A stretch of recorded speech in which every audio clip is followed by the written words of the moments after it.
Having said that, there are some qualities that I think would actually be relevant to an opponent's claim. Let's say your opponent is a chronic liar. You would have good reason to doubt any claim they made, even though the claim may be true. We all remember the story of the boy who cried wolf.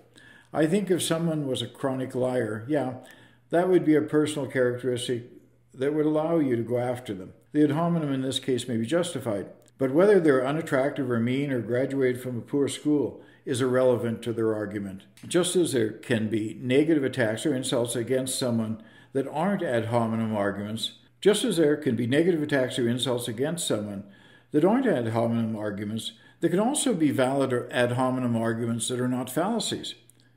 As well, if the point of criticism of the opponent is either an ethical or a moral violation by someone in a position to enforce moral standards or claims to be ethical, the ad hominem might not be irrelevant to the point at hand. Joseph was a deceiver, lazy, selfish, and believed in a magical worldview. That's an ad hominem, but it's relevant in arguing that Joseph Smith didn't see God.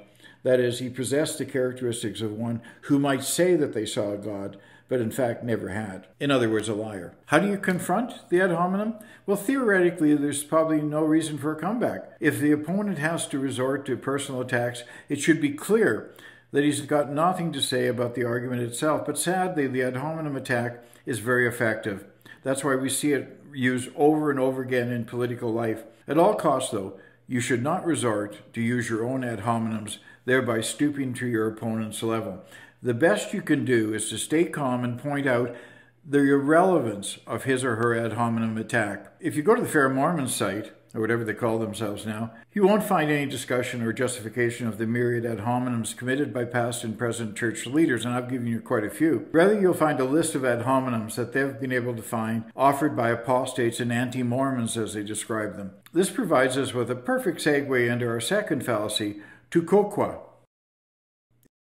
I wouldn't sell my bike for all the money in the world. Not for $100 billion, million, trillion dollars. Then you're crazy. I know you are, but what am I? You're a nerd. I know you are, but what am I? You're an idiot. I know you are, but what am I? I know you are, but what am I? I know you are, but what am I? I know you are, but what am I? I know you are, but what am I? I know you are, but what?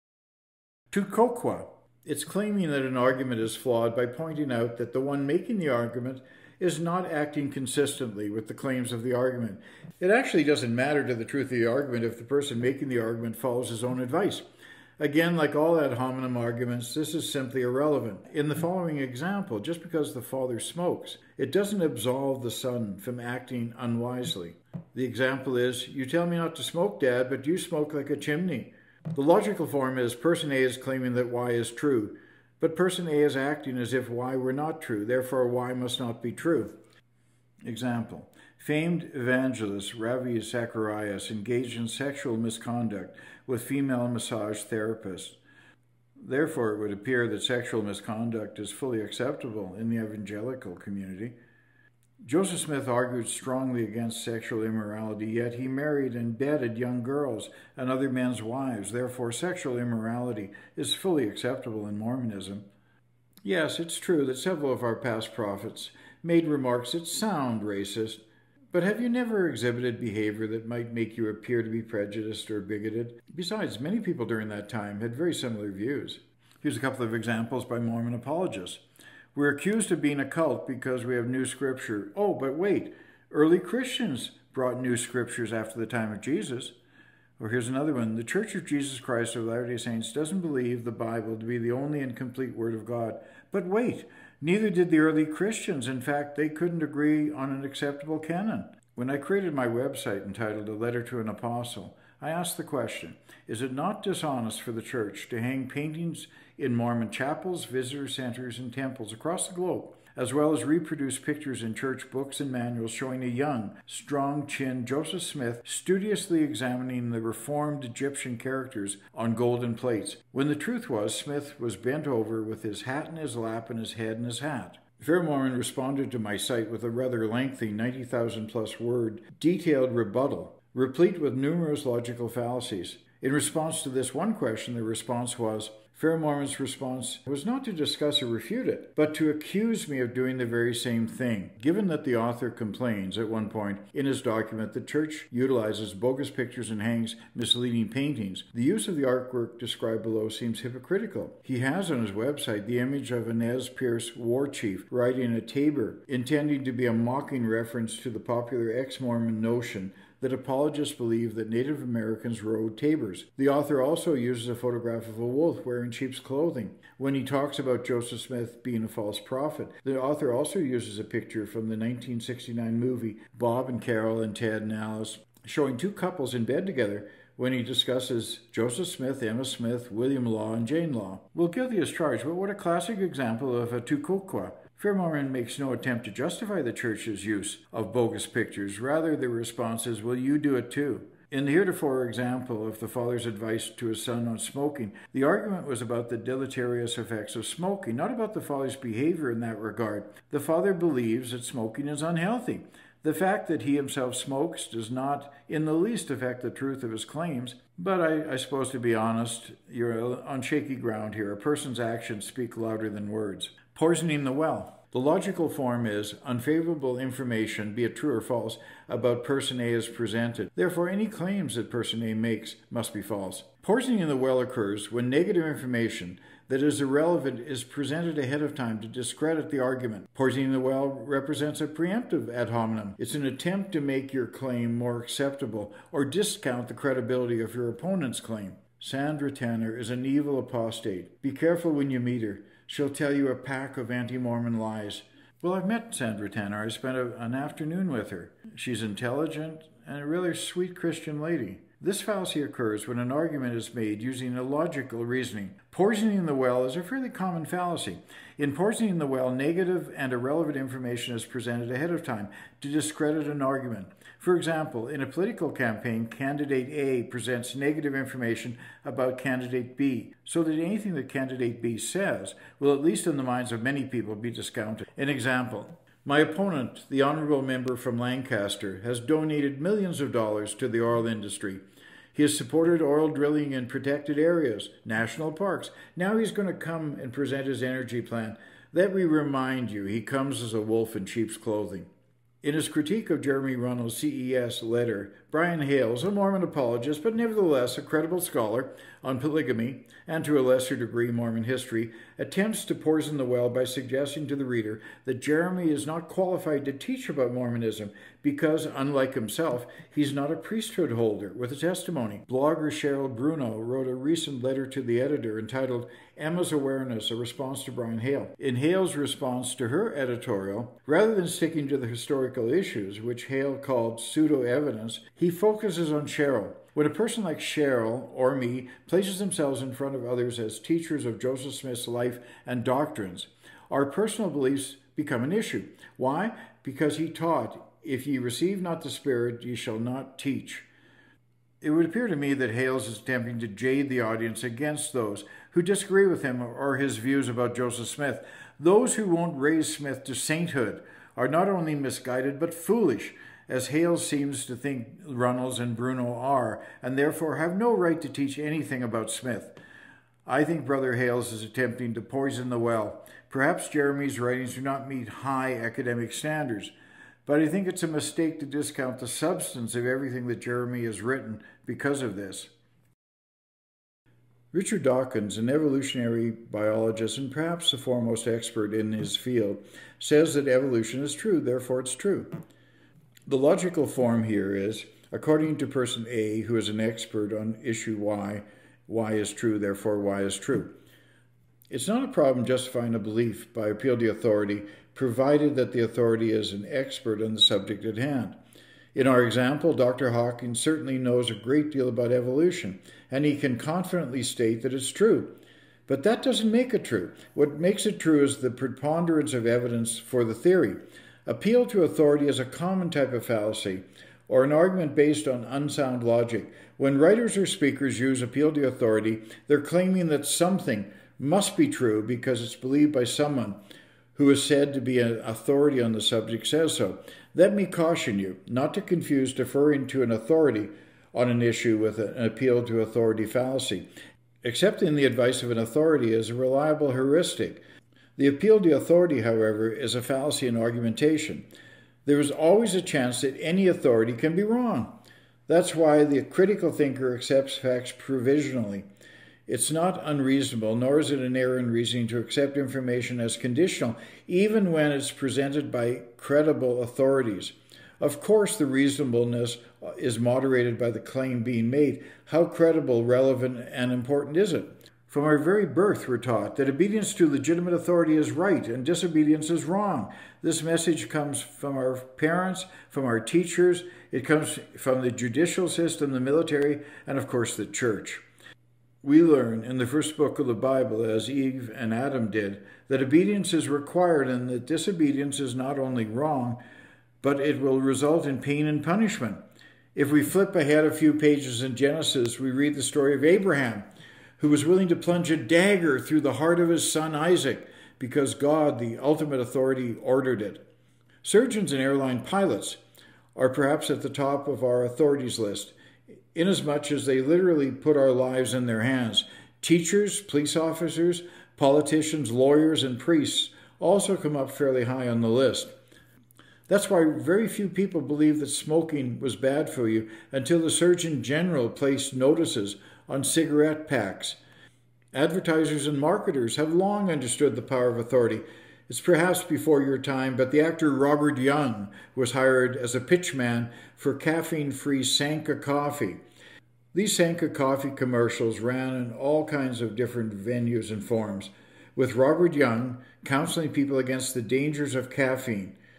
Why would anyone take actor Robert Young's words for the health consequences about drinking caffeinated coffee?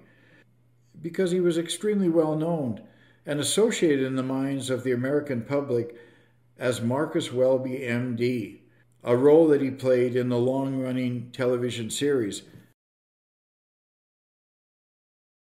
It's hard to imagine it now, but here are some advertisements that appeared in the 40s, 50s, and 60s selling cigarettes.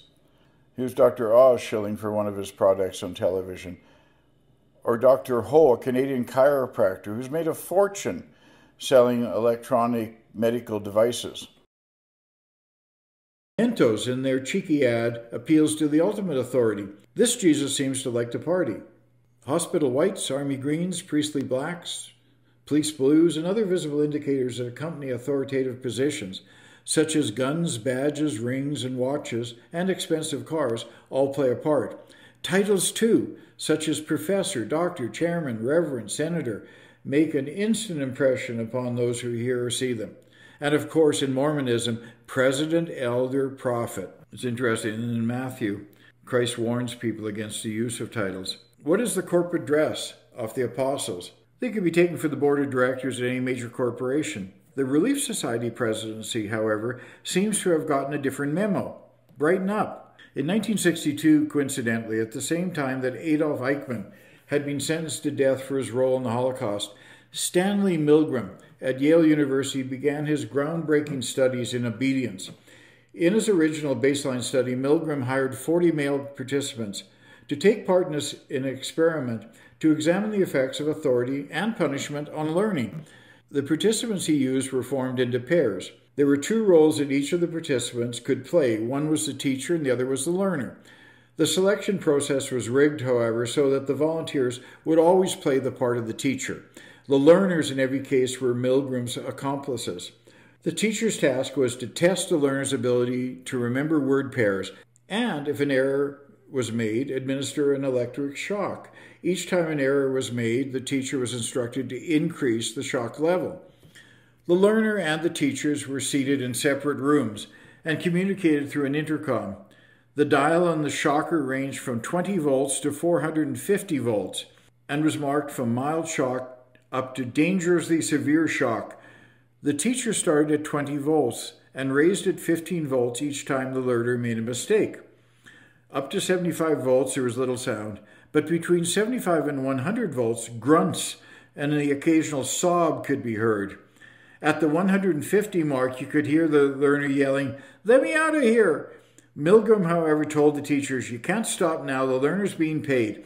At 300 volts, There was agonizing screaming, crying, and wall pounding. Beyond 330, there was just silence. At this point, the teachers were told that the learner's silence could be interpreted as an incorrect answer and therefore increase the voltage. The teachers didn't know, however, that there was no shocking at all taking place, that the people playing the part of learners were really confederates of Milgrams and were just good actors. The reality was that the teachers were the only subjects in this experiment. The real shocker, though, was that a full 60% of the teachers continued to increase the voltage to the maximum 450 volts. Milgram conducted several follow-up experiments, one in which the learners had let it slip out to the teachers before the experiment began that they had a bad heart.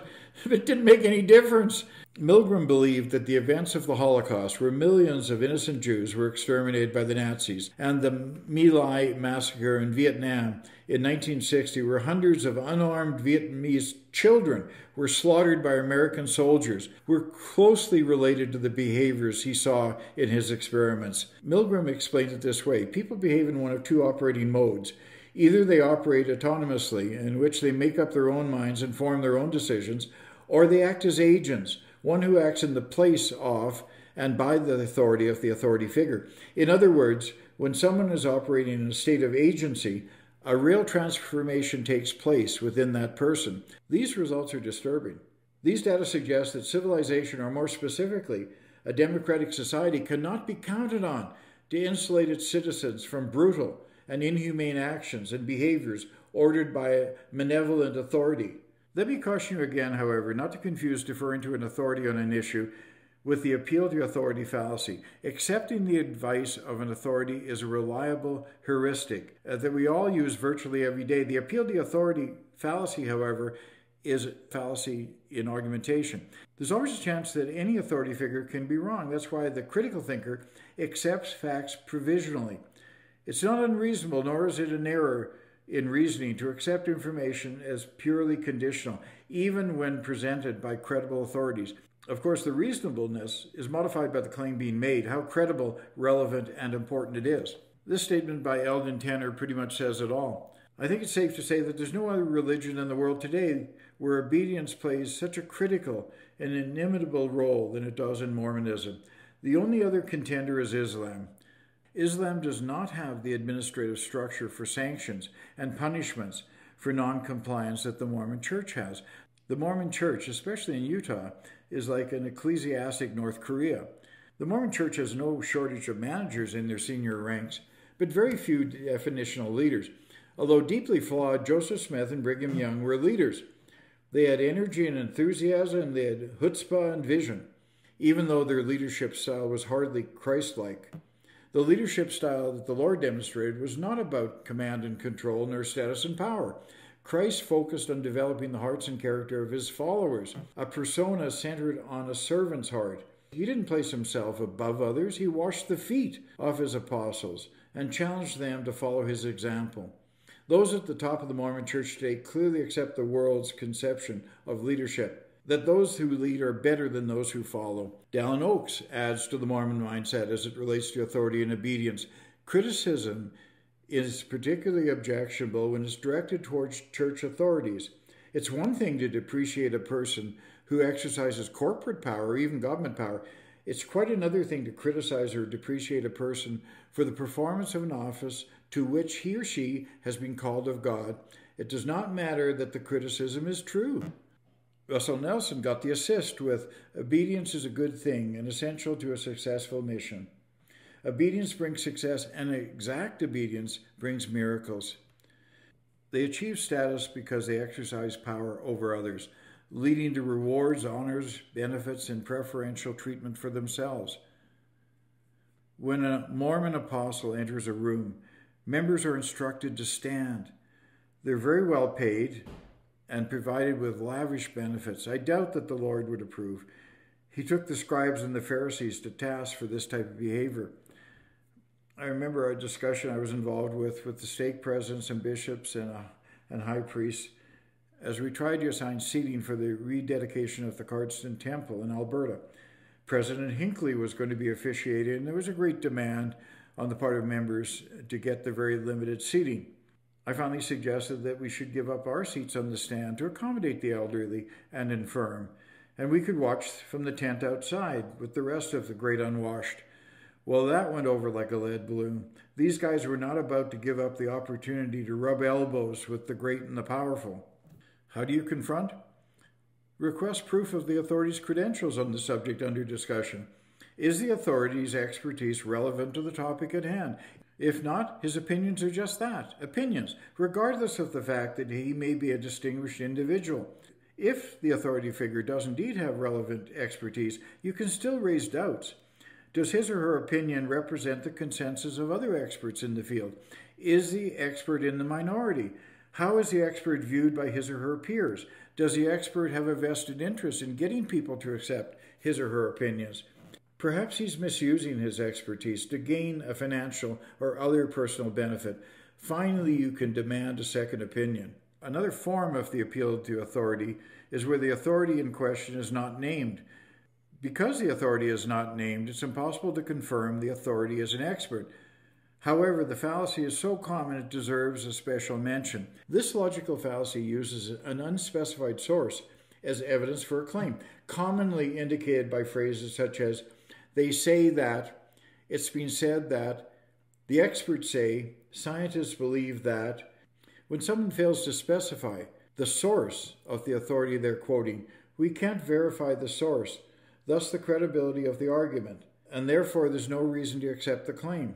The logical form is, person A once heard that X was true, therefore X is true. Appeal to anonymous sources are often a way to fabricate, exaggerate, or misrepresent facts in order to deceive people into accepting your claim. Sometimes this deception is done rather subconsciously. It may not always be deliberate. We meet this kind of argument all the time, though. Eat your broccoli. Everybody knows it's good for you. Post hoc ergo propter hoc. This is Latin, which means so because of this.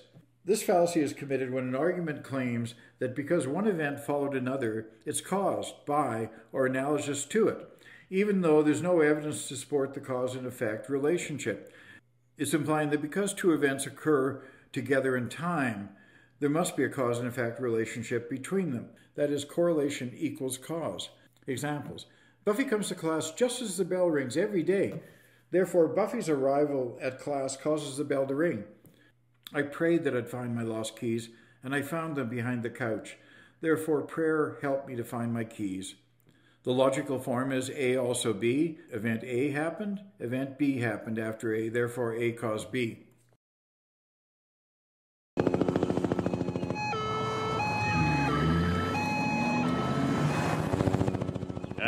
Not a bear in sight. The Bear Patrol must be working like a charm. That's specious reasoning, Dad. Thank you, honey. By your logic, I could claim that this rock keeps tigers away. Oh, how does it work? It doesn't work. Uh-huh. It's just a stupid rock. Uh-huh. But I don't see any tigers around here, do you? Lisa, I want to buy your rock.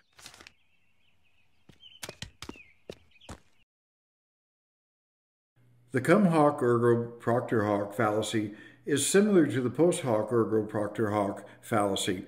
In this case, when two events happen at the same time, we jump to the conclusion about causation based on the correlation between the two events. The one event did not necessarily cause the other event to happen. The two events may still be related, but a more thorough investigation is necessary to determine which causes which. Example, hospitals are full of sick people, therefore hospitals make people sick. All claims of divine intercession rely on this fallacy, from priesthood blessings to claims of answered prayers, and of course Moroni's promise. That one event follows another does not establish the former is the cause of the latter. Confirmation bias certainly plays a role in interpreting what is an answer to a prayer and what is not. This fallacy can also be called the fallacy of false cause, arguing that secession indicates causation. Our hockey team was losing until I bought new shoes. Joseph Smith made prophecies which came true, so he was a prophet. He also made many, many more that didn't come true. Donald Trump was first elected to office in 2016. The U.S. economy grew by 4 million jobs in 2017. Therefore, Donald Trump was responsible for 4 million new jobs. With all the sets of data in the world, if you look long enough, you're going to find some coincidental correlations. Look at this one. This is the correlation between the number of people who drowned by falling into a swimming pool and films in which Nicolas Cage appeared. Well, this data suggests we've got to do something about Nicolas Cage. Here's another alarming correlation. It's the per capita cheese consumption against the number of people who died after becoming tangled in their bed sheets. But it's not all bad news. This is an encouraging correlation because it shows that as the per capita consumption of margarine decreases in Maine, so does the divorce rate. I'm Irish, and my dear mother, God rest her soul, had a superstitious expression for almost every common occurrence. A knife to the floor, a man to the door. If a scissors falls on the floor, you'll get a disappointment. If your nose is itchy, it's a sign that someone is speaking ill of you. If your right ear is hot, it's a sign that someone will scold you. When the donkey brays, it's a sign that the tinker's dead. Well, I didn't hear this one too much. There weren't too many donkeys around when I was growing up. Mormon archaeologists and church apologists are always on the alert for anything, however, that might show a causal relationship between some find and the validity of the Book of Mormon. Case in point, all the hoopla over the discovery in Yemen of a rock or an altar with the 3 letters NHM on them. That was it, 3 letters, NHM. I think the church leaders encourage members to believe that virtually all life's experiences, both positive and negative, are indicative of God's plan. An example of this can be seen in Dallin Oak's April 2016 talk, in which he almost proudly announces, "He does not prevent all disasters, but he does answer our prayers, as he did with the uniquely powerful cyclone that threatened to prevent the dedication of the temple in Fiji. Or he does blunt their effects, as he did with the terrorist bombing that took so many lives in the Brussels airport, but only injured our 4 missionaries." Of all the logical fallacies, amphiboly is the most fun, and maybe a good one for us to end on here today. It's from the Greek, irregular speech, and it's pronounced amphiboly.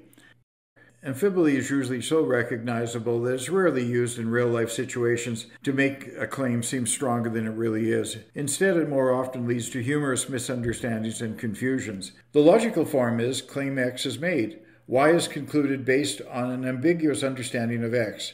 Groucho Marx said about his trip to Africa, "Last night I shot a lion in my pajamas. How he got into them, I'll never know." The inadvertent wordplay can result in outrageous misunderstandings, but they tickle our sense of humor. Teachers strike idle kids. Lawyers give poor legal advice. Prostitutes appeal to Pope. Dr. Ruth to talk about sex with newspaper editors. Burglar gets 9 months in violin case. Marijuana issues sent to joint committee. Juvenile court to try shooting defendant. Autos kill 110 people a day. Let's resolve to do better. A few more examples. Don't let worry kill you. Let the church help. 8 new choir robes are currently needed due to the addition of several new members and to the deterioration of some old ones. For those of you who have children and don't know it, we have a nursery next to the Relief Society room. Sister Smith remains in hospital and needs blood donors for more transfusions. She's also having trouble sleeping and requests tapes of President Nelson's talks. Thursday evening, there'll be a meeting of the Little Mothers Club. All members wishing to become Little Mothers should meet with the bishop after sacrament. Brother White will deliver his last talk as stake president, after which the choir will sing, "Now Let Us Rejoice." Sometimes it's just misspelling. Please excuse Jeff from seminary this week. He has a cold and can't breathe well. Or sorry, Sister Jarvis, Helen won't be able to make the temple trip today. She's in bed with Gramps.